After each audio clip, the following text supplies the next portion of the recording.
Olá, sou Moacir Arruda, analista do produto, e vim aqui para falar um pouco com vocês sobre os conceitos básicos de bancos automotivos. Primeiro eu gostaria de falar um pouquinho sobre a minha empresa, a Car do Brasil. No mercado desde 2012, né, é uma empresa de consultoria de engenharia, tanto engenharia mecânica quanto civil, e ela trabalha principalmente com projetos, com cálculo estrutural e com manufatura industrial. Então vamos lá, o primeiro conceito que eu gostaria de passar para vocês aqui é o do ponto H. Ele é um conceito bem conhecido no meio automotivo, né, porque ele é utilizado no desenvolvimento de vários componentes, do carro como um todo também, né, não somente do banco. E o ponto H seria o quê? Seria o ponto que representa o centro do ocupante no eixo do quadril, né? H de hip, né? Seria quadril em inglês. Então aqui nessa imagem, eu coloquei aqui a imagem de um manequim, que ele é utilizado para testes, para medições, e aqui eu coloquei um eixinho vermelho. Esse aqui seria o eixo do quadril, a articulação do ponto H. E então, às vezes você pode ouvir também falar de ponto R. O que seria esse ponto R? Eu botei aqui um trecho da ET 14, né? Esse anexo aqui ele aparece não só na ET 14, ele aparece em algumas outras também. E aí ele explica aqui que esse ponto é o ponto que o fabricante fornece para os órgãos como se fosse o ponto do ocupante, né? Então, teoricamente, ele é o mesmo ponto que o ponto H. Outro conceito que é legal de saber assim, seria a inclinação do banco. A inclinação ela é dada a partir de uma linha vertical e a haste da linha do tronco. O ângulo que se forma entre essa linha vertical e a haste da linha do tronco é a inclinação do banco, né? Então, muitas vezes você vai ver ali em um projeto, esse banco tem, por exemplo, 20 graus. 20 graus seria esse ângulo aqui em relação à linha do tronco. Mesmo que o banco tenha outras regulagens e tal, seria o ângulo nominal. Só por curiosidade aqui, às vezes pode ser que alguém não saiba o que é a ET. A ET, muitas vezes ela aparece como o NET, né? Ela é uma comissão europeia das Nações Unidas que ela regulamenta, dentre outras coisas, também os veículos. Então, no nosso caso aqui, a gente tem o CONTRAN, né, que é o Conselho Nacional do Trânsito. O CONTRAN geralmente ele rebate nas regulamentações da ET ou da FMVSS, que seria as normativas norte-americanas. Basicamente é isso, ponto R, ponto H e linha do tronco, o ângulo do tronco. O próximo conceito que eu queria passar para vocês, que também é bem básico e utilizado no desenvolvimento de veículos como um todo, né, não somente em bancos, é o de percentil. Eu estou trazendo esses pontos assim só porque às vezes alguém que está começando na área automotiva ou que não conhece muito bem, né, e gostaria de saber mais sobre o assunto, saber esses conceitos básicos que são importantes para se trabalhar dentro da automotiva. O percentil, no caso, então, que é esse conceito que eu vou trazer agora, ele seria a porcentagem a qual se refere a estatura de uma pessoa dentro da distribuição da estatura da população brasileira, no caso, né? No nosso caso, poderia ser da população norte-americana, estadunidense ou de algum outro país europeu ou da Ásia. Tá? No nosso caso aqui, como nós estamos no Brasil, eu botei aqui para vocês para entender melhor esse gráfico aqui, que é a distribuição normal, né? É um gráfico de distribuição normal da estatura dos brasileiros. Então, se você pegar ali, acumulando a metade da população, você vai ter os indivíduos de mais ou menos 1,71, 1,72, por aí. E esses indivíduos a gente chama de 50 percentil, né? Então, por exemplo, um 80 percentil seria uma pessoa mais próxima de 1,80, algo do tipo. Por que para bancos esse conceito é muito importante, né? Acho que dá para perceber para o carro todo que ele é muito importante.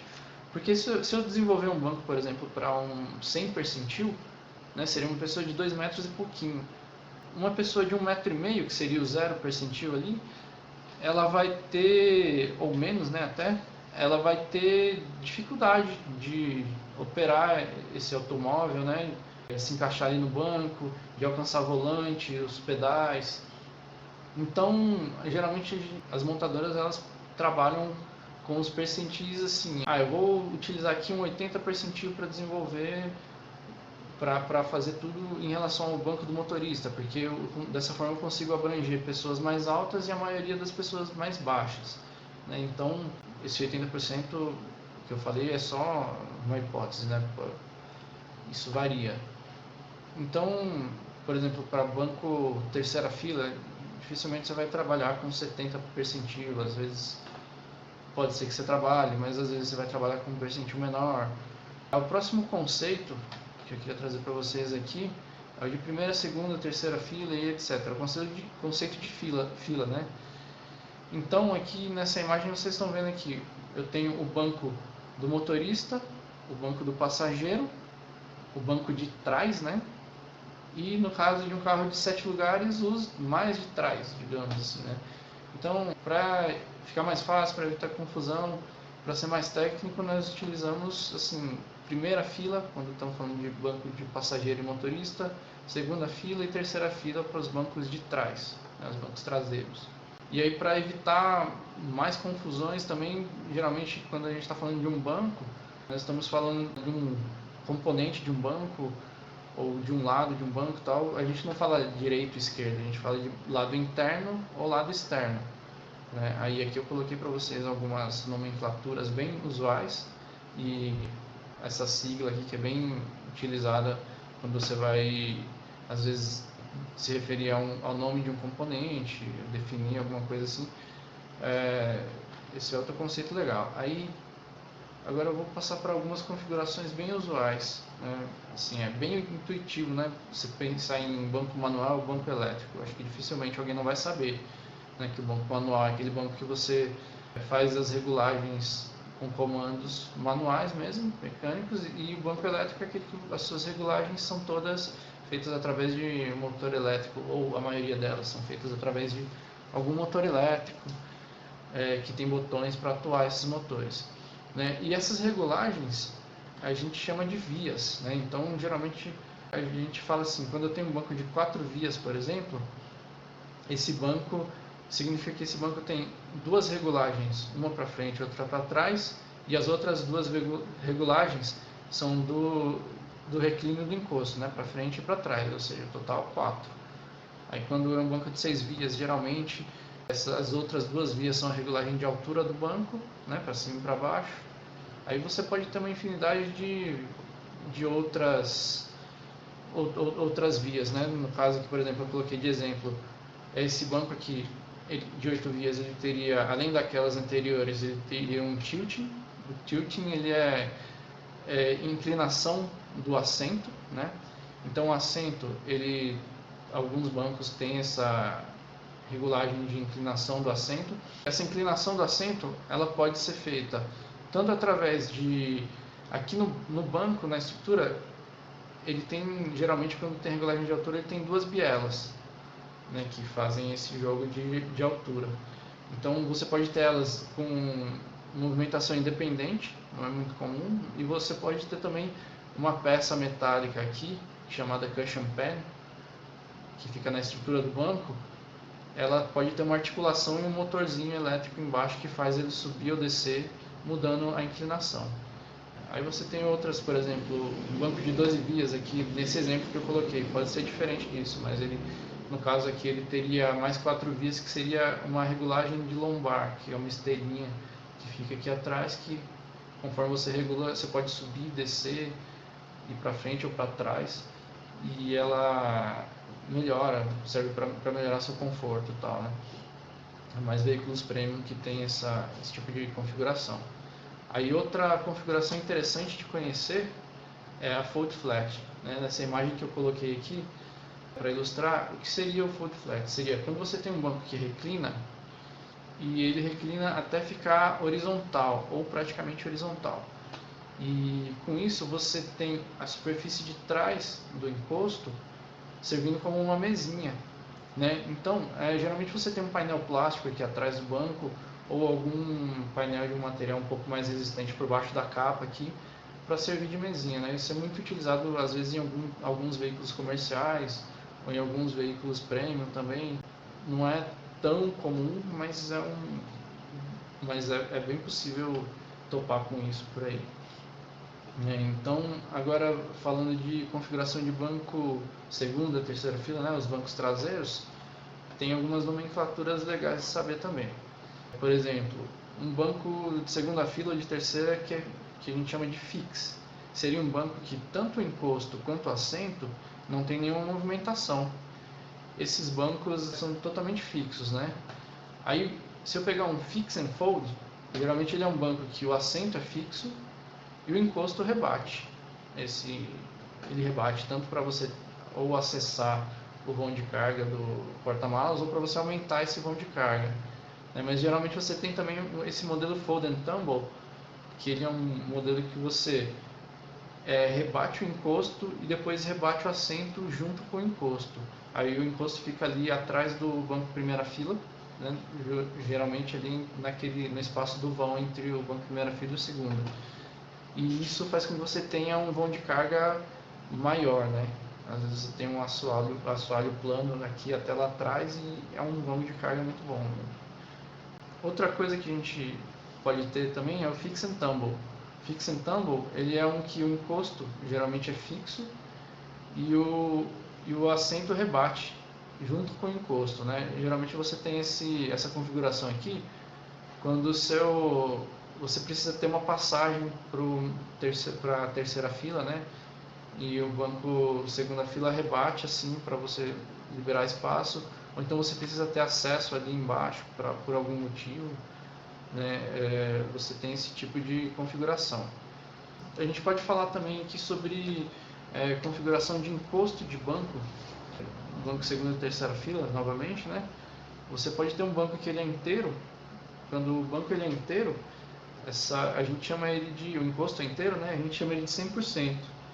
Quando ele é dividido com dois assentos em um dos encostos e o terceiro assento em outro encosto, ele geralmente é chamado de 60/40. Muitas vezes você vai ver ele assim 60/40, sem os porcentos, né? Vou ter assim dessa forma para ficar mais didático. Mas esses números de 60 e 40 podem variar também, às vezes para um pouco mais ou um pouco menos cada um. E existe também o que é dividido no meio e só tem dois lugares, que é o 50/50, mais comum em veículos de 4 lugares ou em bancos de terceira fila. E tem também o 40/20/40, que não é muito usual, mas geralmente ele é usado para você poder rebater a porção central e acessar o porta-malas ou usar esse espaço para botar uma carga mais longa, né? Isso é chamado de ski pass, essa abertura central ou em uma lateral, geralmente assim, que ela serve para você colocar essa carga longa, justamente fazendo analogia a esqui, né? Esqui de esquiar. É meio óbvio porque não é tão comum aqui no Brasil. Mas às vezes esse ski pass também você pode ter através de um apoia-braço ali, que ele, quando você abre ele, tem uma janelinha ali que você pode abrir e botar uma carga mais longa, né? Então essas são as configurações mais usuais. Existem outras, né? Como por exemplo ali sobre rebater bancos, existem algumas configurações em que o encosto é fixo e o assento rebate, né? Essas nomenclaturas aqui, elas abrangem tudo. Então se você lê às vezes vê um banco um pouco diferente, você lendo a nomenclatura, por exemplo, um fold and fold seria um que rebate o assento separado e o encosto rebate separado, né? Então existem outras. Agora falando sobre componentes, assim, eu vou dar uma pincelada em alguns componentes bem comuns em banco, que vale a pena falar assim. O banco é um desenvolvimento interdisciplinar muito extenso. Por quê? Porque geralmente você vai ter uma complexidade de componentes muito grande ali. Por exemplo, a capa do banco, ela pode ser considerada um produto. A espuma pode ser considerada outro produto. Algumas peças plásticas podem ser consideradas um produto por si só também, assim como a estrutura, né, como um todo. Então, assim, dificilmente você vai ter alguém, um profissional que sabe tudo sobre todos esses componentes. Então é bem comum você ter em times de montador, às vezes, que desenvolvem seus bancos, pessoas que são especialistas em uma área ou em outra, ou dentro de empresas que desenvolvem bancos, isso dividido ali. Então vamos lá, eu vou dar uma pincelada em cada um. Eu acho que não vai dar tempo nesse vídeo de falar sobre todos os componentes, mas semana que vem muito provavelmente vai sair outro vídeo falando do restante dos componentes, né? Então o primeiro do qual eu vou falar bem por cima mesmo, é a estrutura, porque a estrutura tem algumas complexidades assim, que eu acho que para o nosso intuito aqui não vale a pena aprofundar. O que vale a pena falar sobre estruturas é que geralmente estruturas de banco, elas são compostas por, principalmente em banco anterior, assim, né, banco de primeira fila, ele tem a estrutura do encosto e do assento separada, e você tem os trilhos também que são separados, né? Tem alguma montagem de trilho ali. Esses são os 3 blocos principais. Em banco posterior, assim, banco de segunda, terceira fila, geralmente você vai ter também o assento e o encosto separados, né? Em alguns casos não, mas geralmente é assim que é feito. E você pode ter trilho também, aquelas regulagens que eu falei ali, aquelas vias. Você pode ter um banco segunda fila com 4 vias, por exemplo, ou com 2 vias somente, ou com 6 vias, existem, né? Não são tão comuns, mas existem. Veículos premium, com certeza você vai achar alguns aí no mercado que tem esse tipo de configuração. Então, a estrutura geralmente ela é feita, é composta por alguns conjuntos soldados e alguns dispositivos mecânicos, né, e algumas montagens que fazem essas movimentações. Então, por exemplo, aqui, ó, no trilho, o trilho por si só ele tem alguns dispositivos aqui que fazem ele correr, né? O assento, geralmente ele tem um dispositivo aqui que faz ele subir e descer, né? Aqui no encosto tem um dispositivo de reclinar. E fora isso, uma consideração muito importante sobre os bancos é que, assim, quando você pega o universo de componentes de interior de carro, os bancos de longe são os componentes mais pesados do carro. Então, quando você fala em redução de peso, o olho aponta direto ali. Quando você pega um Pareto, por exemplo, de peças de banco, a estrutura vai ser o componente mais pesado. Ou dentro do universo de interiores, os bancos vão ser o componente mais pesado. Então você vai ter sempre um foco na estrutura do banco para tentar reduzir peso. Só que ao mesmo tempo não pode perder resistência mecânica, porque a estrutura é o que dá toda a segurança, é um dos componentes de segurança principais assim, para o automóvel. Então o ocupante está diretamente ali amarrado, digamos, né, na estrutura. Então você não pode perder essas características de resistência mecânica, né, e tem que conseguir fazer algo o mais leve possível. Então tem sempre desenvolvimentos aí para tentar reduzir peso de estrutura ou peso de banco no geral, dentro do praticável, né? Então eu vou parar por aqui. Na semana que vem eu vou continuar esse vídeo explicando sobre componentes plásticos, capa, espuma e algumas outras coisas. Se você quiser, se inscreve no canal da Car, né? Ativa o sininho aí que quando tiver mais conteúdo você vai ser avisado dos próximos vídeos, por exemplo. Muito obrigado por assistir até aqui e até a próxima semana.